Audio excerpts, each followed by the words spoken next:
Mentha की कटाई शुरू हो चुकी है और किसान जो हैं अब इसकी पेराई करके तेल निकालने के काम में लग गए हैं, जो उनकी आमदनी का एक बड़ा जरिया भी है।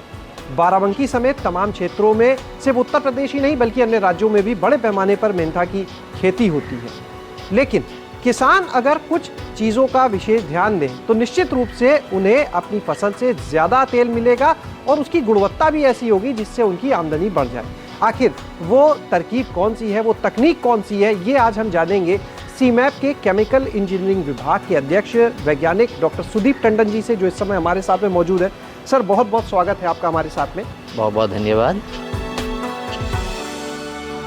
सबसे ज़्यादा हमारे किसान भाइयों को चिंता का विषय यही होता है कि वो अच्छी मात्रा में, अच्छी गुणवत्ता में मेंथा का तेल निकाल सकें। जब वो उनको बाज़ार में बेचने जाएँ तो उनको अच्छे भाव उसके मिल सकें और उनको बेचने में कोई कठिनाई ना हो। तो ऐसे कौन कौन से कारण हैं जिसमें मेंथा की तेल की गुणवत्ता में या तेल की मात्रा में विभिन्नता आती है? क्यों कुछ किसानों का तेल, हमारे पास काफ़ी किसान आते कहते कि साहब हमारा तेल का रंग ख़राब आ रहा है, या हमारे तेल में जलन की महक आ गई, या हमारे तेल की मात्रा कम आ रही है। तो कौन कौन से ऐसे कारण हैं जिनको किसान भाइयों को ध्यान में रखना है, ख़ास करके मेंथा की पेराई के दौरान? शुरुआत अगर हम करते हैं, जो मेंथा से पेराई से रिलेटेड नहीं है, लेकिन हाँ, जब आप मेंथा की खेती शुरू करते हैं तो मेंथा की कौन सी किस्म आप लगा रहे हैं, कौन सी प्रजाति लगा रहे हैं और पौध सामग्री आप कहाँ से ले रहे हैं, और सही कृषि तकनीक का पालन कर रहे हैं कि नहीं कर रहे हैं, उसका भी असर आपकी तेल की मात्रा पे और तेल की गुणवत्ता पे पड़ सकता है।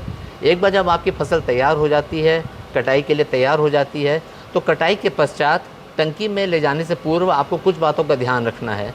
खास करके अगर हम मेंथा की बात करते हैं तो मेंथा को हम लोग हमेशा राय देते हैं कि 1 से 2 दिन सुखाने के पश्चात ही उसका तेल निकालें। यानी कि उसको काटने के पश्चात उसको अगर बहुत तेज़ धूप हो तो 1 दिन और छाया हो तो 2 दिन तक उसको फैला के तब उसका तेल निकालेंगे। तो तेल की मात्रा आपको अधिक मिलेगी, तेल की गुणवत्ता अच्छी मिलेगी एवं टंकी में माल भरने की क्षमता बढ़ जाती है। यानी कि कम खर्च में आप ज़्यादा तेल पैदा कर सकते हैं। फैलाते समय आप ध्यान रखें कि कभी भी मेंथा के पौधे को आप ढेर लगा के ना सुखाएं, हमेशा पतली परत में फैला के ही सुखाएंगे। ढेर में लगाने से आपके तेल का नुकसान हो सकता है। जब टंकी में आप आ जाते हैं, ज़्यादातर हमारे किसान भाई जो बाराबंकी क्षेत्र में या और जगहों पे मेंथा की पेराई करते हैं, वो देसी क्षेत्र आसवन इकाई का इस्तेमाल करते हैं, जो हमारी लोकली फैब्रिकेटेड आसवन इकाइयाँ होती हैं। हम ये नहीं कहते कि उसमें तेल अच्छा नहीं मिलता या तेल वो टंकी सही नहीं होती, लेकिन कुछ चीज़ों का ध्यान उसमें भी रखने की आवश्यकता होती है। सबसे पहले अगर हम बात करते हैं माल को टंकी में भरने की, तो टंकी में जब मेंथा भरा जाता है तो हमेशा ध्यान रखें कि टाइटली दबा के अच्छी तरह से पूरा भरें। कोई भी खाली या रिक्त स्थान उसका ना हो, जिससे कि भाप को निकलने का सरल रास्ता मिल जाए। जब आप पानी भर के उसको गर्म कर रहे हैं, भाप बनना है, उस समय आप भराई शुरू करें और 1-2 आदमी ऊपर चढ़ के उसको दबा के अच्छी से टाइटली भरें और उसको भाप नली के थोड़ा नीचे रखें। ज़्यादातर हमारी जो देसी आसवन इकाइयाँ होती, इसमें कॉइल नुमा कंडेंसर होता है, जिसमें एक गोलाकार पाइप को एक पानी के हौदी के अंदर डाल दिया जाता है। तो कई बार देखने में आया है कि हौदी का पानी हमारे किसान भाई जल्दी जल्दी नहीं बदलते हैं। इससे क्या होता है कि जो तेल और पानी का मिश्रण निकलता है, जो आपके सेपरेटर में जा रहा है, वो कई बार गर्म निकलता है। यानी कि वो बहुत उच्च तापमान पे होता है, बहुत गर्म होता है, जिसको आप हाथ लगाएं तो आप छू नहीं सकते हैं। अगर तेल गर्म निकल रहा है आपका, तो उसमें तेल का नुकसान हो रहा है, आपका तेल वाष्पित हो रहा है और आपको तेल की रिकवरी कम मिलेगी। तो कोशिश करें, अगर आपका कॉइल कंडेंसर है तो हौदी के पानी को आप जल्दी जल्दी बदलते रहें और ध्यान रखिए कि तेल का जो मिश्रण है पानी और तेल का, वो ठंडा रहे, वो गर्म ना होने पाए। इसके अलावा टंकी में जो नीचे का पानी होता है, जाल के नीचे जो पानी भरा जाता है, किसान भाई अनुमान क्या करते हैं कि उसी पानी को पूरे सीज़न चलाते हैं। जैसे ही पानी का लेवल थोड़ा कम होता है, उसमें और पानी डाल के उसको बराबर कर देते हैं। अब वो नीचे वाला पानी जो होता है, वो धीरे धीरे हर पारी के बाद वो उसका रंग बदलता रहता है। उसमें कुछ घुलनशील पदार्थ उसके अंदर जाते रहते हैं, जिसका उसका रंग खराब होने लगता है, वो गाढ़ा होने लगता है पानी, जिससे कि भाप बनने की क्षमता भी कम होती है और तेल में का गंध भी खराब होती है। कई बार आप पेपरमिंट डाल लें, मिट्टी डाल लें, तो नीचे तली में एक कीचड़ टाइप का बन जाता है, जो आग के सीधे कांटेक्ट में आने से वो जलने लगता है और जिससे वो जलन की महक आपकी तेल में आ सकती है। तो आपको ध्यान रखना है कि हर 4 से 5 बैच के बाद उस तेल को, उस पानी को आप बदल के नया पानी उसके अंदर भर दें। सेपरेटर में भी आपको ध्यान रखना है कि सेपरेटर में जो आप सेपरेटर का इस्तेमाल कर रहे हैं, सेपरेटर का मुख्य काम होता है तेल और पानी को अलग करना। तो सेपरेटर अगर आपका ठीक डिज़ाइन का नहीं है, ज़्यादातर किसान भाई हमारा लोकल टाइप का सेपरेटर इस्तेमाल करते हैं और कई बार पानी के साथ तेल बह के निकल जाता है। तो उसका भी ध्यान रखना है कि सेपरेटर आपका अंडर डिज़ाइन ना हो। अगर आपको लग रहा है कि पानी के साथ तेल निकल रहा है तो उस पानी को इकट्ठा करके अलग रख लें और उसको अगले पारी में आप टंकी में वापस डाल दें, जो आपके बैच में तेल पे निकल जाएगा।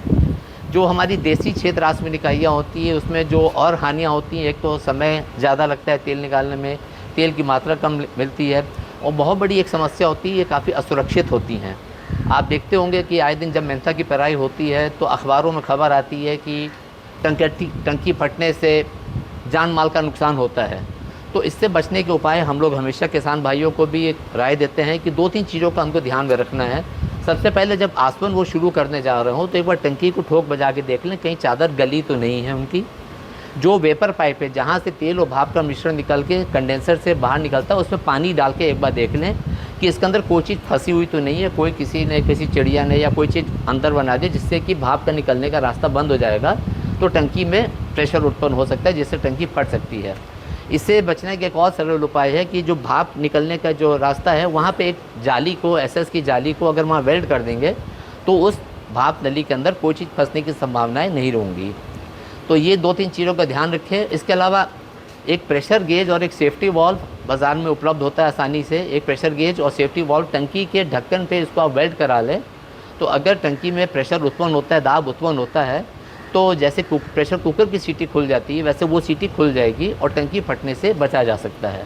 तो इन बातों का ध्यान में रखने से टंकी जो हमारी एक असुरक्षित टंकियाँ होती है वो थोड़ी बहुत इसमें से हम लोग टंकी को बचा सकते हैं। इसके अलावा जब बात करते हैं तेलों के भंडारण की, जब तेल हमारे आ जाते हैं तो उससे पहले बात आती है तेल के शुद्धिकरण की। तो कई बार जब किसान भाई तेल निकालते हैं तो उसके अंदर देखते हैं कि कुछ काले कण आ गए हैं, कुछ गंदगी आ गई है, या कई बार किसान भाई खेत से होकर आते हैं वो मिट्टी के हाथ तेल में डाल के तेल को सूंघने लगते हैं। तो उस मिट्टी से क्या होता है कि तेल को ख़राब होने के चांसेस ज़्यादा होते हैं, तेल की शेल्फ लाइफ कम हो जाती है। तो तेल में कभी भी कोई गंदगी हाथ या कोई गंदा चीज़ ना डालें। अगर तेल में सबसे ज़्यादा जो समस्या आती है, तेल में पानी आ जाता है, कई बार तेल में मॉइस्चर आ जाता है। अगर तेल में पानी आ गया है तो उसको अवश्य अलग कर लें, उसको 2-4 दिन के लिए छोड़ दें, पानी अपने आप नीचे बैठ जाएगा, तेल से अलग हो जाएगा। अगर आपको तब भी लग रहा है कि तेल में पारदर्शिता नहीं है, तेल के आर पार नहीं दिख रहा है, या तेल आपका पानी आ गया है, तो उसके लिए बाज़ार में 2-3 कंपाउंड उपलब्ध होते हैं जैसे sodium sulphate, anhydrous sodium sulphate, या केवल नमक का भी इस्तेमाल करके उसको आप तेल को साफ़ कर सकते हैं। और इसी के आगे जब हम तेल की भंडारण की बात कर रहे हैं, जो किसान भाई तेल निकालते हैं तो वो तेल को किन बर्तनों में रखें, ये बहुत ही महत्वपूर्ण होता है।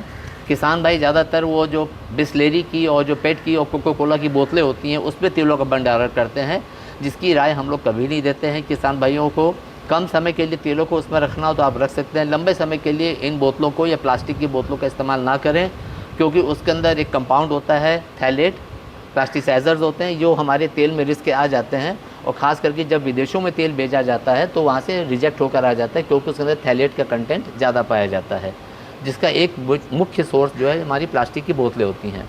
तो किसान भाइयों को हम लोग राय देते हैं कि वो जो अगर उनको तेलों का भंडारण करना है तो जीआई के जो कंटेनर होते हैं वाइट शीट मेटल के, उसमें जो सफ़ेद चद्दर के टीन होते हैं कंटेनर, उसमें रखें।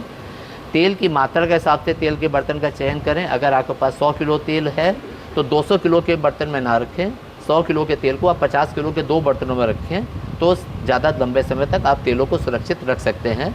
तेलों को जिस बर्तन में रखें ऊपर तक कोशिश करें पूरा भरा हो, सीधे धूप से और बचा कर रखें और छायादार जगह पर ही रखें।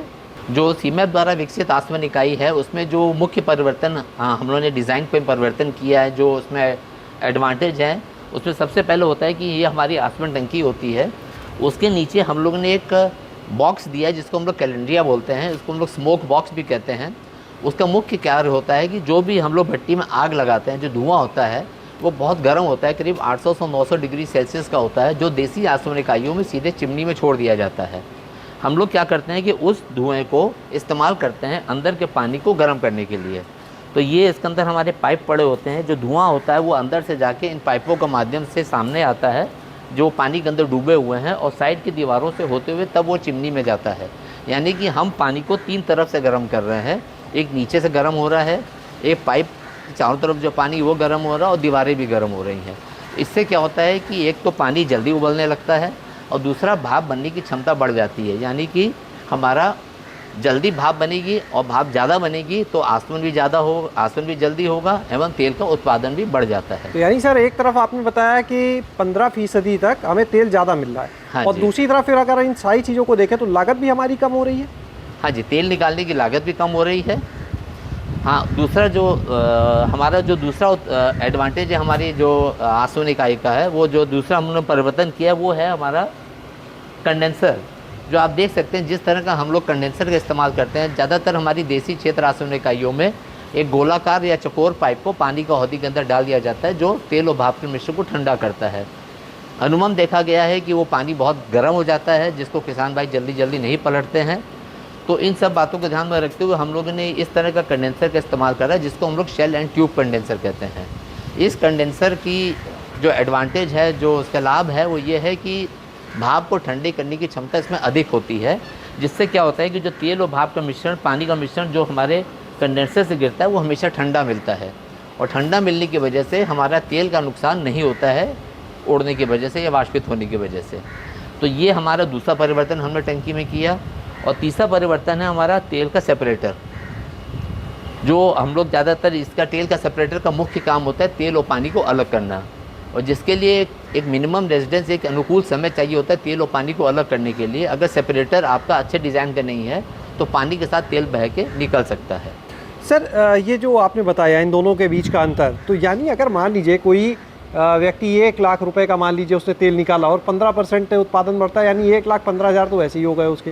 हाँ और जी। प्लस इधर लागत भी आप जो बता रहे हैं, लागत लगभग कितने परसेंट उसकी कम हो जाती होगी इन सारी चीज़ों की वजह से?